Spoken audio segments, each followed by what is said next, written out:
Welcome to the slop farm. Enjoy the video.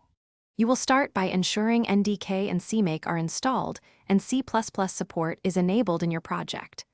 Open SDK Manager, install NDK, then add an external native build block to module level build. Gradle.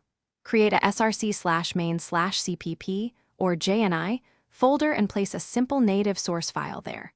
Once done, sync Gradle so Android Studio recognizes the native sources. Make sure your module uses the correct compile SDK and min SDK to match native code requirements.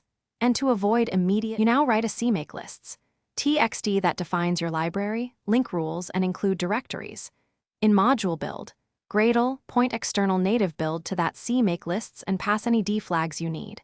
Configure NDK. ABI filters to limit ABIs and set build types for debug and release.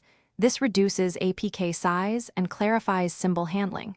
Use source sets to include headers if necessary. Then build the project so CMake configures. Watch the Gradle console for configuration steps and fix missing, include, or symbol errors as they appear. You should now run the app and test native entry points, set native breakpoints, and attach the debugger with LLDB to step through C++ code. For release builds, strip symbols and upload symbol files to your crash system. Make sure packaging options and NDK. ABI filters didn't remove required. So files. If the app fails to load a library, check APK contents and ABI mismatch first. Troubleshooting tip. If unsatisfied link error occurs, verify ABI matches, device, and that so is inside lib/ABI in the APK. Thanks for watching.